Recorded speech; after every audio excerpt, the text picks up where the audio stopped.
जहां एक तरफ ईरान में रातों रात खजाना मिल गया है, कहते हैं ना जब देने वाला देता है तो छप्पर फाड़ कर देता है। ईरान में जो ये खजाना है ये पूरी दुनिया को बदल के रखने वाला खजाना है। लेकिन इस खजाने के साथ साथ ईरान पर और भी बड़ा संकट भी आ गया है, क्योंकि अब तो अमेरिका छोड़ेगा नहीं। बहुत ज्यादा लिथियम का भंडार मिला है, पर अब अमेरिका से खतरा बढ़ गया है ईरान का, और भारत से कई गुना ज्यादा।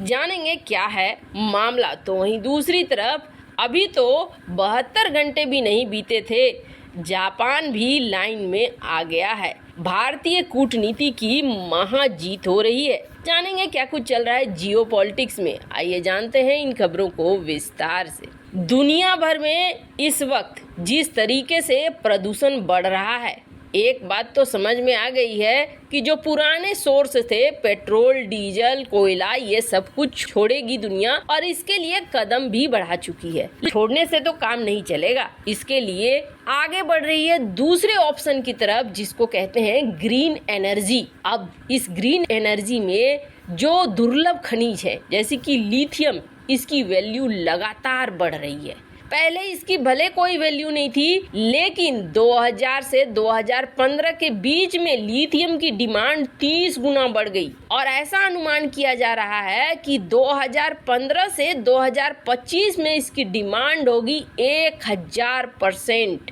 यानी बहुत बड़ी बढ़ोतरी देखने को मिलेगी।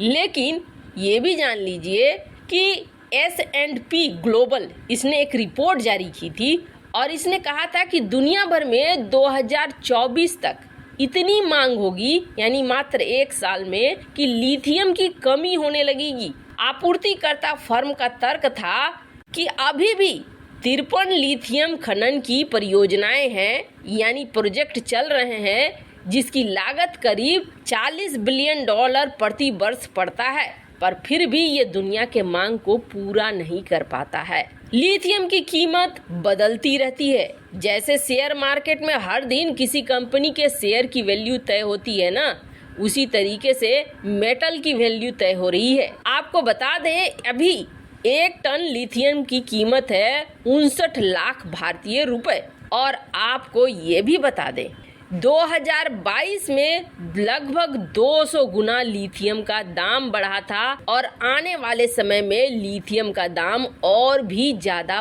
बढ़ेगा।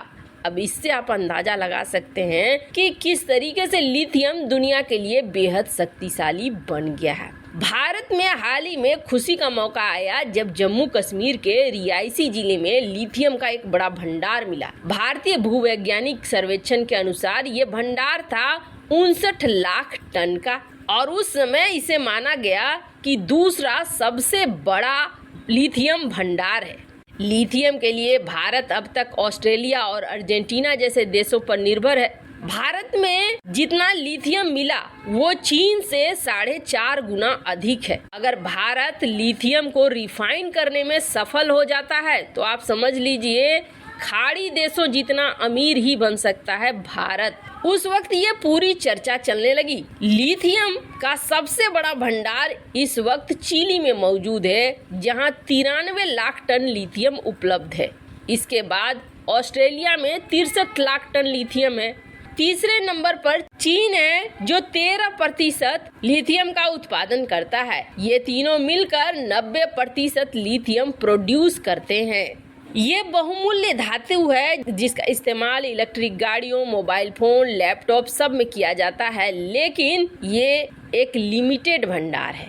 लेकिन अब जो हुआ है ना, अब एकदम से अजीब सा हो गया है। ईरान में दुनिया का सबसे बड़ा लिथियम भंडार मिला है। ये लिथियम भंडार ईरान के हमीदान प्रांत में मिला है, और ईरान के अनुसार ये लगभग 85 मिलियन मीट्रिक टन का है। लिथियम की इतनी बड़ी खोज ईरान के लिए रणनीतिक रूप से बहुत महत्वपूर्ण है।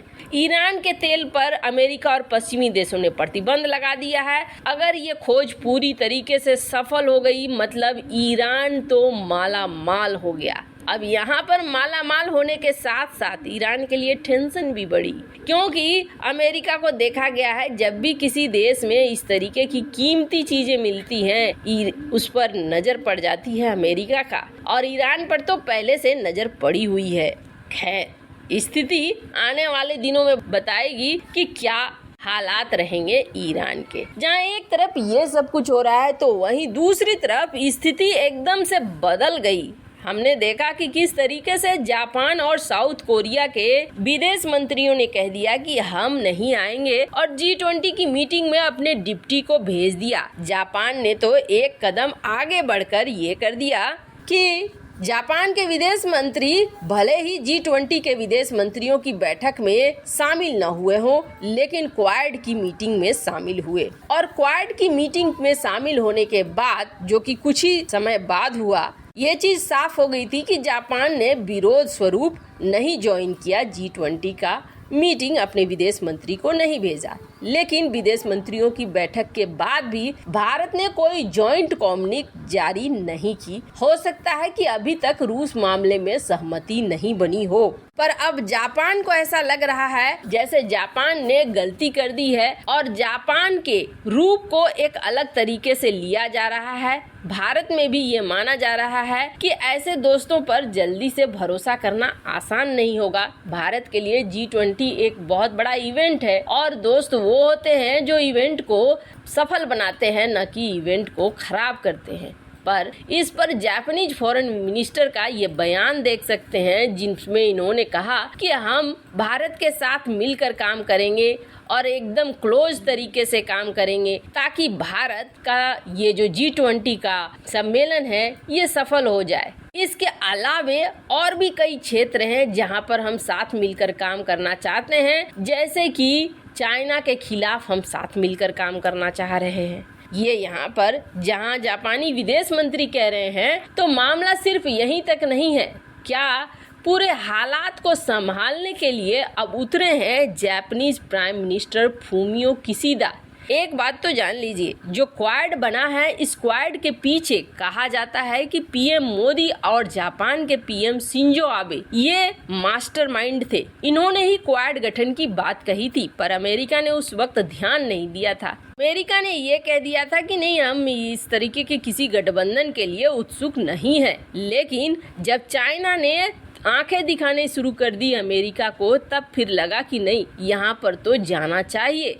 और तब क्वाड के लिए जितना ज्यादा उछल रहा था अमेरिका, उतना शायद ही कोई देश उछल रहा हो। जापान के लिए भारत बहुत महत्वपूर्ण है। न सिर्फ जापान के लिए बल्कि हिंद महासागर क्षेत्र में कोई भी अगर है तो उसके लिए भारत महत्वपूर्ण है। इसे देखते हुए Japanese prime minister Fumio Kishida Bharat आ रहे हैं। 3 दिन की यात्रा में पीएम मोदी से मिलेंगे। खैर, कूटनीति में मतभेद जरूर होते हैं, लेकिन कहते हैं अंत भला तो सब भला। अगर पूरी तरीके से अंत तक में भी सफल हो जाता है सारी चीजें, तो वो सफल ही माना जाएगा। वैसे इन सब मामले में आपकी क्या राय है, कमेंट कर जरूर बताएं। जल्द मिलते हैं अगले वीडियो में नई खबर के साथ।